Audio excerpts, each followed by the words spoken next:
भावनाओं का दिन है, जो हमें याद दिलाता है कि मां भारती के असंख्य वीरों ने अपने प्राणों का बलिदान देकर हमें आजादी दिलवाई।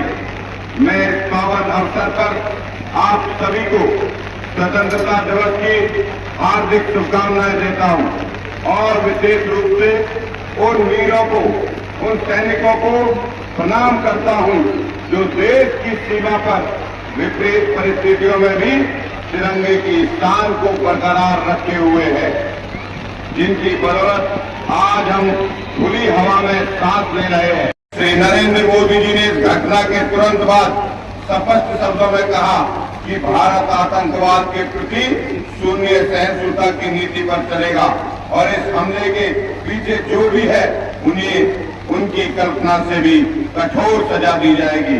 आज मुझे कहते हुए बड़ा गर्व और अनुभव हो रहा है कि भारत के हरियाणा हमारे यशस्वी प्रधानमंत्री नरेंद्र मोदी जी के नेतृत्व में 7 मई की रात को हमारे बहादुर सुरक्षा बलों ने ऑपरेशन सिंदूर को अंजाम दिया। यह एक सटीक और साहसिक अभियान था जिसमें हमारी सेना ने पाकिस्तान की सरजमी पर जाकर आतंकवाद के 9 ठिकानों को ध्वस्त करने का काम किया।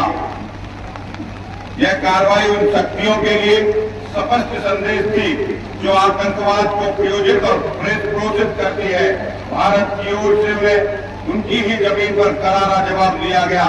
इसके पश्चात एक और निर्णायक कार्रवाई की गई और ऑपरेशन महादेव चलाकर हमारे सुरक्षा बलों ने पहलगाम में हमले में शामिल आतंकियों को समाप्त करने का काम किया।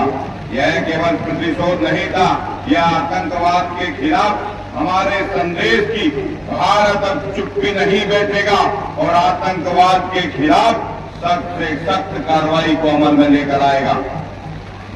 भाइयों बहनों, हमारी सरकार ने शहीद परिवारों के सम्मान में और भलाई की हमेशा पहली प्राथमिकता दी है। जो जवान देश की रक्षा करते हुए शहीद हुए, उनके एक आश्रित को अनुकंपा के आधार पर सरकारी नौकरी अक्टूबर 2014 से जून 2025 तक 410 शहीदों को आश्रितों को नौकरी दी गई है। हरियाणा सरकार ने हाल ही में अपने बजट भाषण में चरखी दादरी, हिसार और यमुनानगर में सेना की भर्ती की तैयारी के लिए सशस्त्र बल तैयारी संस्थान खोलने का निर्णय लिया है। साथ ही रेवाड़ी के सैनिक संग्रहालय बनाने की भी सरकार को प्रस्तावना देनी है। भाइयों बहनों, पिछले 11 वर्ष में देशवासियों ने जो क्रांतिकारी बदलाव और अभूतपूर्व सफलताएं महसूस की है, वे प्रधानमंत्री जी के साहसिक और दूरदर्शी नेतृत्व का परिणाम है।